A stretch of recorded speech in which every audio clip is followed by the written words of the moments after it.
Welcome to the Second Amendment on a Budget channel. My name is Jerry. This channel is dedicated to the pursuit of Second Amendment activities with a budget-friendly twist. From equipment, shooting, reloading, and basic self-defense. There are thousands of YouTube channels out there dedicated to the Second Amendment activities, and most of them are very good. However, too many of them want you, the viewer, to invest in more firearms that are very expensive, more equipment that's very expensive, more accessories, again, very expensive. But for the average working person, this is not always possible without a considerable financial investment. What my entire life has revolved around is finding adequate firearms, equipment, and accessories and using them to their fullest advantages, and learning how to make the most with what you have on hand. Hopefully, in this journey together, we will have budget-friendly conversations and learn how to use equipment, and firearms, and accessories that won't break the bank. I don't do tactical drills. There are plenty of channels for that. After 20 years of living in a tactical world, I've had enough for a lifetime. I've made friendships with several YouTube creators over the years and have watched their growth. One channel that's been especially inspirational to me has been Eagle Eye Shooting. Kenny is using budget-friendly techniques and equipment, and he's done some incredible things using what he has. And I would suggest you go to his channel, start at the beginning of his journey, and watch his progress. Another channel that I've followed is West Desert Shooter. Logan began his channel in the quest for shooting long range using some modest equipment, and in a relatively short period of time has been having some good success. However, as his successes grow, his equipment costs have risen. But for anyone who has the financial means to pursue his level of capabilities, I would encourage them to do so. We both shoot in the West Desert of Utah, and hopefully you all will be able to experience the openness and stark beauty of our state. So, without more rambling, let's begin our journey. Okay, today we're out here in the West Desert. That's our shooting range. And we brought out my wife's everyday carry in a DeSantis Micro Touch holster. This is a Kimber Micro 9 CSE. This has a Crimson Trace laser on it, which we don't use a lot of. We bought this around Christmas time, and it's a sweet little pistol, except we've had some issues with it since it was new. Sometimes it doesn't want to go into battery. So what we're trying to do is we're trying to break this in, fire some more rounds through it. Once we get 500 rounds through this, then we'll determine if it's still having trouble. If it is, we'll send this back to Kimber and they can let their warranty work on it. This is really nice. It's flat dark up on top, stainless on the side. These are aluminum frame housings. Very light. They weigh 16 ounces total. They come with 7-round magazines. But we have bought some 8-round magazines, extra round. Some people, they figure they've got to have 15 rounds of ammunition on hand when they carry. I disagree. If you can't get the job done in 5 or 6 rounds, a 7th round is only an insurance policy, just in case there's 2 people. For years and years, people carried 6 shooters in revolvers, so I don't see any sense in having a 15-round capacity pistol for everyday carry. My everyday carry is this Ruger EC9S. Very light, very compact, again, 7-round magazines. So I've only got one of those. We bought extras for the Kimber. We've had more time to do that. They're kind of pricey. So again, we're doing Second Amendment on a budget, so I don't buy too many. This pistol right here was on sale at Cabela's around Christmas time. It was $6.99 with the Crimson Trace laser. The DeSantis Microtuck 2 holster is only $23. So if you shop around, you can get these things for a decent price. My everyday carry is also a DeSantis. And as you can see, it doesn't just come right off. It stays where it's supposed to. I chose just the black. We'll be shooting these. This will be the first rounds through this. I know doing everyday carry and never fire the pistol. It's kind of a weird thing, but this is the first time we've had decent weather out here in Utah. In fact, today is a 70-degree day. It's our first 70-degree day of the year. And the snow is finally getting out of here.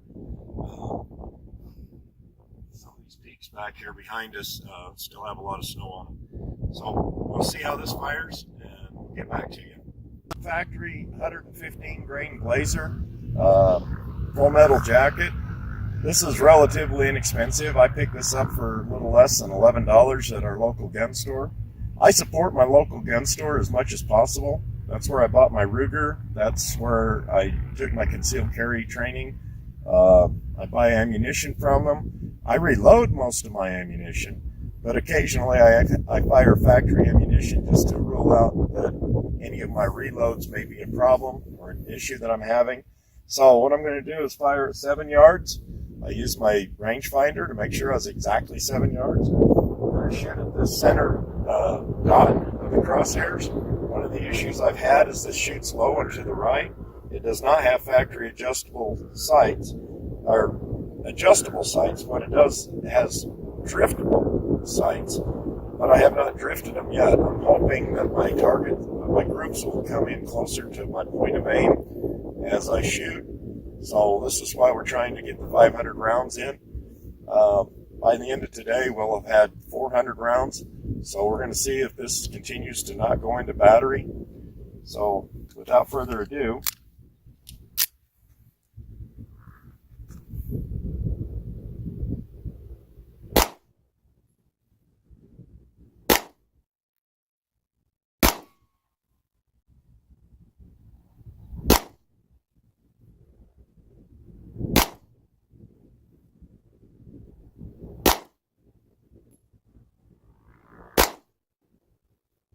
okay, fired all 7 rounds without any issues. Okay, so as you can see, I'm having hits down here. Now I'm shooting low and to the left. I'm using a 6 o'clock hold with the top of my sight about right here. So what I'm going to do is I'm going to use a bullseye hold next, and we'll see if we can get on closer. I'm not really going for full accuracy. I just want to test the function of the pistol. All 7 rounds fired without an issue, so that's making me happy. So let's move on to the next. Okay, so far we fired 15 rounds with no issues. We're not really trying for accuracy, we're just trying for function. This blazer ammo, 115 grain, even though Kimber says to use 124 high pressure plus P, the 115 grain seems to be working fine. So let me fire this last round of this last magazine of 7 rounds, and we'll see if we get 100% function. If we do, we'll move on to some of my reloads that I use in my Glock, and if they won't function through here, then we probably have an issue with my reloads, but I'll also fire those same rounds if they don't function here in my Glock.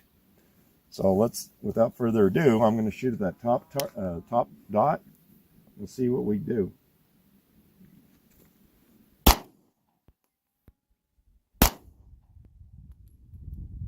Okay, I have a failure to go into feed, so I'll drop my magazine. It looks like it started to strip it out. Got a little bit of a nick on the front. So we'll try this again. Could be a magazine issue, could just be one of those flukes, but this is why we function test our everyday carry firearms.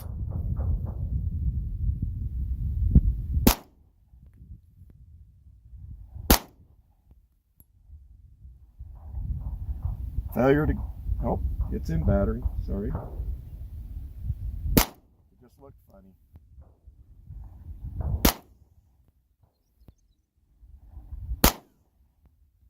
Okay, we've fired everything and it's all functioned fine, so we'll move on to some reload. Okay, my impacts are starting to get closer to my target, so that means that the bushing's breaking in, the barrel's breaking in, the pistol is starting to function better. So next time I'll try at the center target with some reloads and we'll see what we do. Okay, I always try and police up my brass. It's an old habit from the military. One of the things I do when I pick up my brass, especially on the new ones, is I look at the throat area of the round. As you can see, I don't have a lot of smoke around the edge of the rounds. This is a good sign. It's telling me I've got a good tight chamber. I'm getting a good seal, so I'm getting the most out of each one of my rounds. If you get some and they're smoky all the way down here, this one's a little bit smoky, but for factory ammo I can't complain. But if you get some with a heavy darkness around the lips, you're not getting a good seal. If you look really close at this, you can see where it starts getting a little bit dark. I may not be getting fully seated, or it just could be just the brass. Remember, this is Blazer ammunition. It's not the most expensive in the world. It's not everyday carry. It's not self-defense ammo. It's range ammo. And as you can also see, we've lost 4 out of all that we've shot so far. It is what it is. But just policing up everyone else's brass, we've probably found 200. So I'm ahead for my reloading. Okay, so what I'm going to try and do with my reloading, with my reloads, is I have 124 grain Berry's bullets. They're a hollow point. Basically, all they are is a plated lead bullet.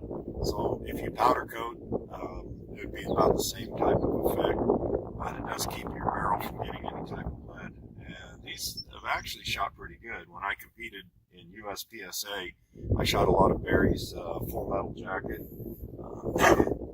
like these right here in my Glock magazine. These, I believe, are 124 grain also. Most of the time I shoot 147s, but I'll see if these will chamber. I did seat these a little bit long, so the ogive is up a little bit from the case. We'll see if these function in the kimber. If they don't function, then I'll just have to take them back and probably seat them down a little bit more. But we'll try these, and I'm shooting 3.9 grains of tight group. It's a good middle of the road load. Not too hot, not too mild, enough to function the pistol, hopefully. And we'll see how that goes. With the 124 grain Berry's bullets, hollow points, let's see if we can hit the left target here and see if we can get 100% function. Okay, that one didn't feed.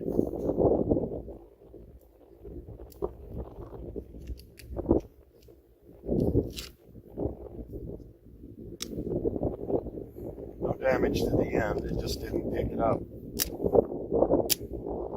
Okay, we're not picking that one up either. So this is an 8-round magazine. Let's see if 7 rounds will work. Could be the magazine, it could be the shape of the ogive. Who knows? We're not picking them up.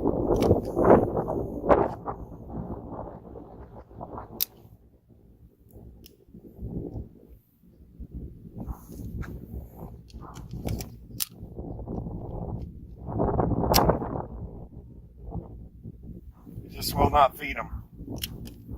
Okay, I guess that test is done. Okay, this is my first generation Glock 17. This is an old critter. It was built, I think, 1987.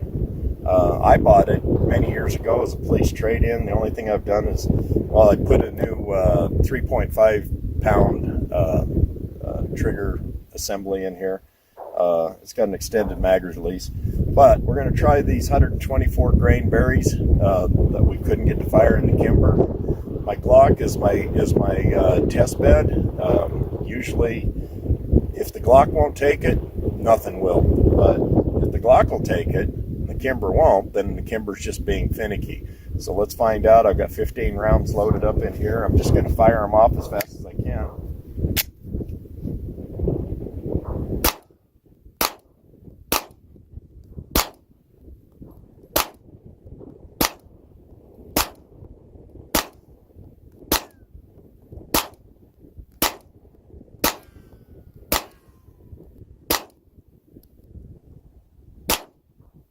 All 15 fired. So the kimber's just being finicky. Same exact bullets I took out of the 2 magazines I had loaded up for the kimber. And if you can see the target, I'm pretty close to that center dot. This thing has been reliable. Now, don't get me wrong, I'm not necessarily a Glock fanboy, but this has been 100% reliable for probably 30,000 rounds, and I've never done a thing to it except for the 2 things that I mentioned. I use the +2 extended magazines. That was part of my USPSA competition, and I always fired +P plus 147 grains in competition, and this pistol has never failed to deliver. So you can say what you want. If this was smaller, I'd probably be using that for an everyday carry. And people ask me, why didn't you buy a Glock 23 or something, maybe a Glock 43 as an everyday carry? I have a Kimber 45. That was my USPSA competition pistol. I love Kimbers. I wanted to try something that was lightweight, that was compact, that looked really nice. So that's why I got the Kimber. So let's try some different reloads and see if the Kimber's being finicky. Okay, what else I have? Some of my own cast bullets. These are from a Lee 147 grain round nose flat point mold. Like I say, 147 grain. These are the rounds that I shot through my Glock when I was competing in USPSA. These usually work pretty good. These are a little less power than what I shoot through my Glock, but I'm shooting it through a micro pistol, so we don't want too much power. This thing's hard enough to hold on to. I've also got some 124 grain round nose. I only have 6 of these left. I know that this Kimber shoots them because it did before, so I'm going to let my wife shoot those, but she won't record that. I'll try these out of my 8-round magazine. I will try these 147 grain, see if they work and function properly. So without further ado, let's get down to work. I'm going to shoot at the left target this time. If this will fire. Okay, chambered. But it did not go into battery. You can tell the guide rod is still out. This is the problem I've had with these cast bullets. I've checked them in the Glock eats them.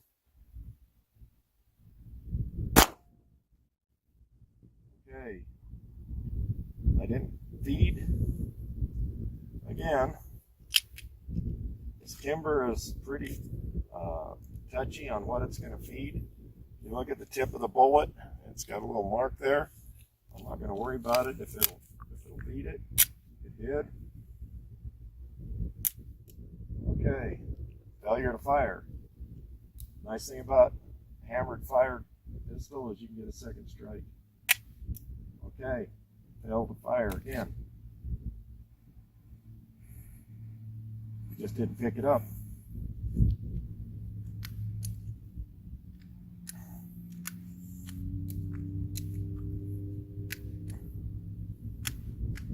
Okay, for some reason we're locked up. So I think we're done for the day. Okay, now I was able to get this to fire off that round that was stuck in the chamber. I just kept pushing on the back of the slide, got it into battery. It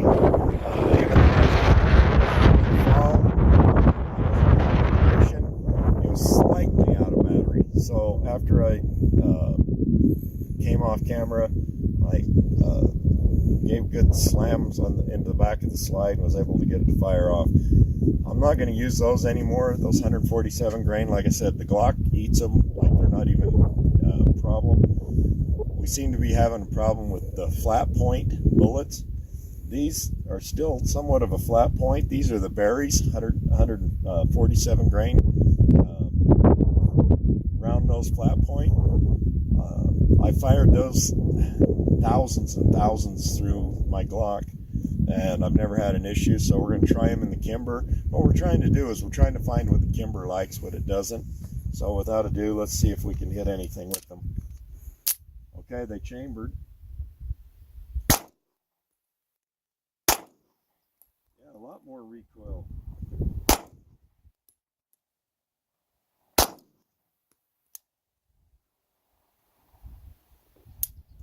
Okay, I bumped the mag release on that last round, and I dropped the mag. I felt it come loose in my hand. I popped it back in, but it was too late. I didn't pick up a round.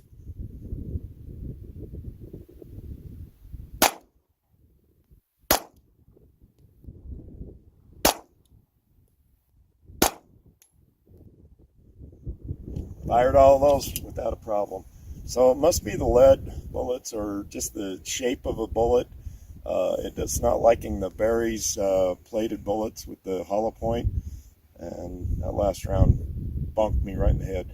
This throws the rounds more up in the air than it does off to the side like it does with the Glock. So I'm going to let my wife fire off the last 6 of the 124 grains, and we'll put the Kimber away. It's starting to get a little dirty, but I don't want to have any failures. But so far, it's coming along. It looks like it's getting more broke in, with the exception of those 2 types of bullets that it didn't want to fire. It seems to be eating everything else up. So I'll let her do it now. Last 6 of this 124 grain of this piece, the lead. Actually, they dropped this piece.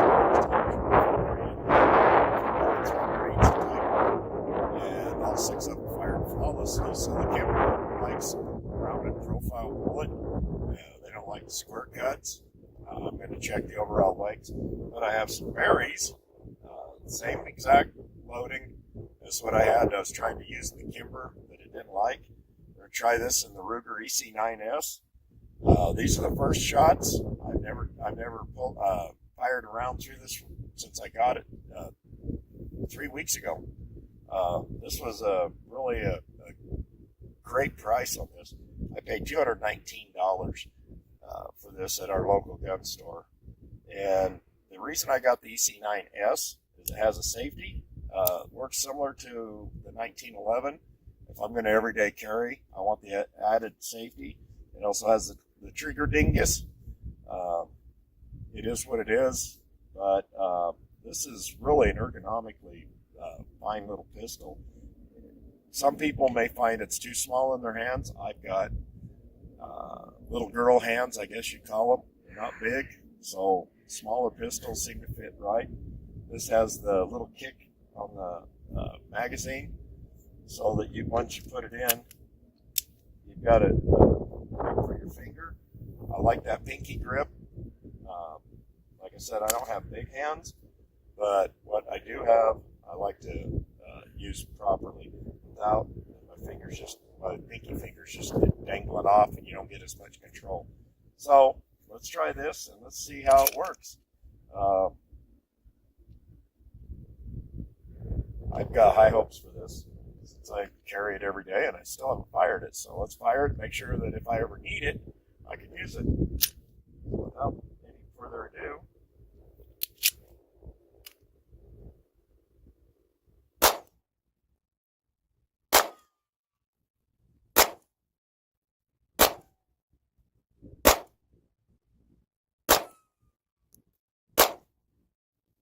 well, I guess it's not as finicky as the Kimber. So sometimes you get more what you pay for. And this is really mild recoil compared to the Kimber. They weigh almost identical. This is 15.8 ounces. The Kimber 16.1. So this is 0.3 of an ounce less.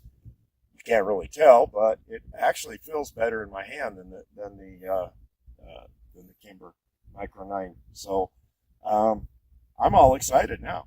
Let's put some Blazer in here and see how it works. Okay, you don't know how excited I am about this little Ruger. I've shot one before. The lady at the gun store actually took hers off her hip and loaned it to me with her defensive ammo. Told me, go back in the range, fire off the magazine, tell me what you think. And it shot just perfect. I mean, it felt natural. It shot to point of aim. So my wife just shot some 115 grain, and yeah, they would function 100%. So now I've got our little troublemakers for our Kimber, the 147 grain cast lead bullets that I cast. We've already proved that they fire through the Glock. Not a problem. The Berries fired through the Glock. The Berries fired through here. They won't fire through the Kimber. the Kimber won't pick them up. Something about the feed ramp angle. This has a little bit longer feed ramp than what the Kimber has, so that might be why this is functioning better. I've also noticed a little bit of a smoke ring around the end of the case after I fire it from this, so probably I'm not getting as much sealing capacity with the case as what I did with the Kimber. But let's see how this will fire the 147 grain cast round nose flat point with 4.1 grains of tight group. This is a little tight, so I have to slingshot it. It chambered it. Okay. I don't know what happened. I don't know if I'm failure to go into battery or failure to fire. Drop my mag.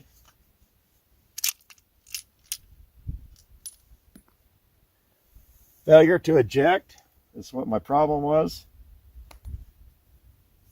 We'll see how if I keep having that problem.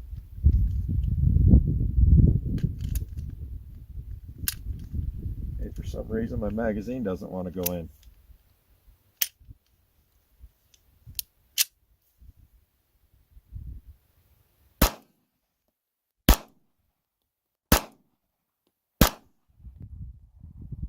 Okay, failure to extract.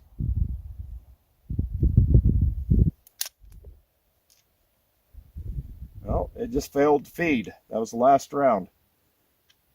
So let's see what it'll do now.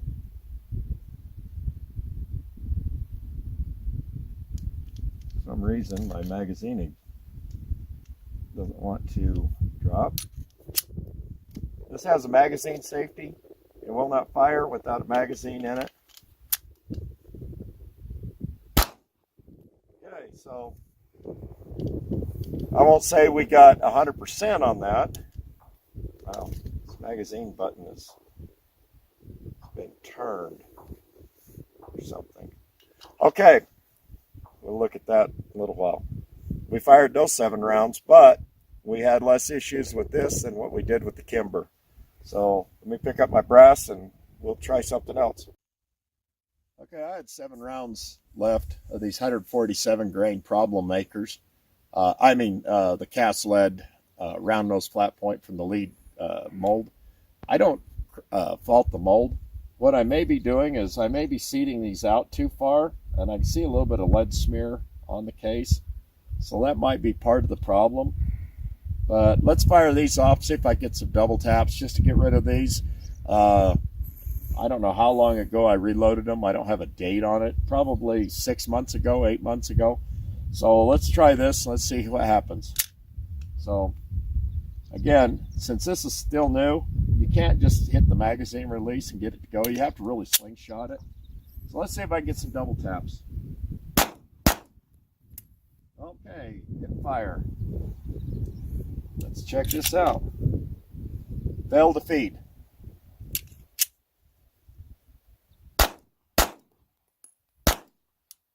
Okay, failed to fire. Failed to extract.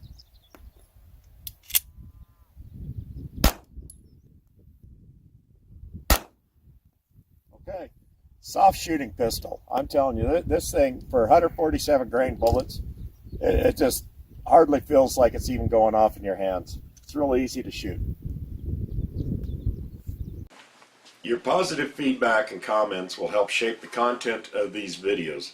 So please make comments, like, subscribe, and share these videos, and together we can grow as a community.